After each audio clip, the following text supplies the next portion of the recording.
Hello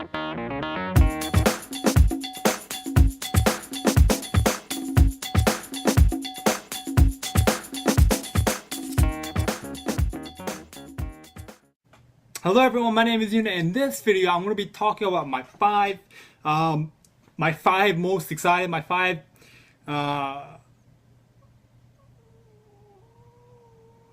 five animes that I am most excited about this end of summer and beginning of fall. So, number one is Akame ga Kill. I'm sorry if I'm pronouncing it wrong. I'm not Japanese. So, Akame ga Kill is a mix of Robin Hood and slash Assassin's Creed, and they use like special weapons like was it Shengang Wu and stuff like that. So it's basically, I'm not trying to spoil anything for anyone in this video. So it's basically a kid goes to capital and he wants to work for the government, and he has a group of friends. So they go, but then the capital is not what he perceived it to be, and he is faced with realization of corrupted politics and all that kind of stuff. So he turns from for the government to I hate the government. I want to set everything right. So he turns into an Assassin's Creed mode, and then he joins like a group of bandits, and then they just killed all the people who are corrupt. So far it's okay. It's decent from rate of 1 to 5. 5 being you must watch it, and 1 being don't watch it. So I would give it about 3.5.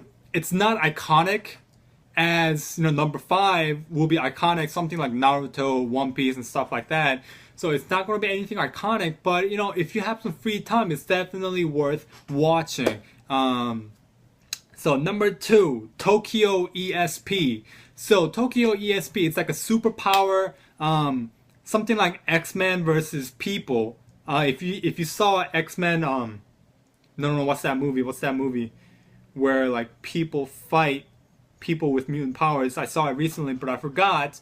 So, it's like Transformers, the new one, the Age of Extinction, where people fight, hunt down the Transformers. It's something like that, but in terms of superhuman power, it's people versus mutants.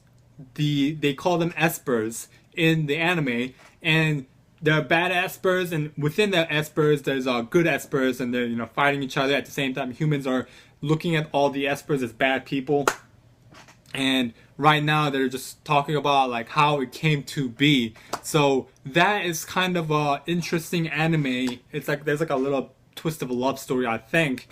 So there's always that thing. So I would give this from 1 to 5 a 3.5. It's something like Akame ga Kill, but I don't like it as much as Akame ga Kill, but it's something, if you have some free time, watch it type thing.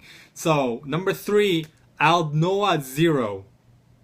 So Aldnoah Zero, this is like a mecha slash strategy. I don't really watch mecha that much. I don't really care for mecha. I like swordplay and all that kind of stuff.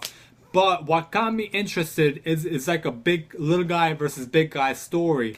It's a very strategy. Well, it's not that strategy, but it's somewhat of a strategy based anime, which that got my attention. And so basically, right now the story is it's like a underdeveloped society versus an extremely developed society, and they're battling it out and trying to see who wins the war, who wins the war. And so number 4 is Sword Art Online 2. Going back to Aldnoah Zero, from 1 to 5, I would give it a 2, just because I don't really like mecha, but I'm watching it because of strategy. So number 4, Sword Art Online. Number 2, what is it? Season 2? I think so. I mean, there's like a couple of different stuff, but Gun Gale Online, all that kind of stuff. It's the most anticipated anime of the year compared to any other animes of the year. From a scale of 1 to 5, it's definitely a 5. If you don't know what it is, go watch the first season of Sword Art Online. It's a highly recommended anime of the year. So far the storyline is basically, it's extremely awesome how they made it. And if you're a Sword Art Online fan like me, you know Kirito is gonna be really extremely good at the game, and you're just waiting. The fun is where the fun is at where, he goes into Gun Gale Online, and then, he's perceived as like a newbie, but then he's really good, and he's doing the challenges, he's fighting, and he's just like killing it, and everyone's like, who is this guy? And he's just building a reputation right away. And that's basically what the fun excitement is about in Sword Art Online 2 in the beginning. It's going to be interesting to see how the story develops later on. So number 5, one of my top favorites. I would give this a 5 too. It's definitely must watch. It's called Log Horizon. So it came out right after Sword Art Online, the first season, ended. And basically, it's similar to Sword Art Online in the sense that players, play the game, but they are trapped in the game. But the difference between Sword Art Online and Log Horizon is Sword Art Online focused on the player-to-player action, player-to-player story.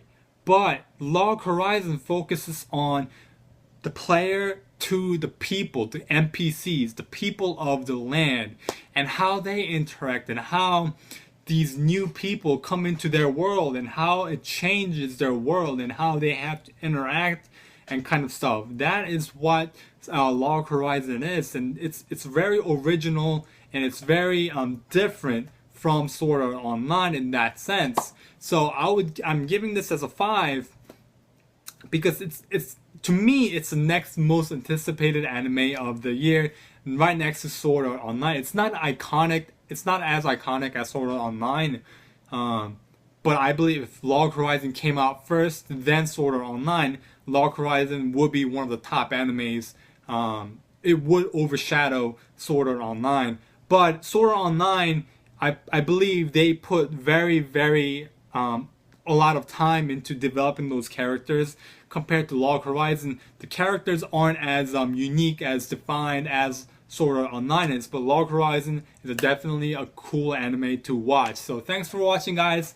Please subscribe, leave any comments, questions, recommendations that you have, and press that like button, please, and subscribe. Thank you.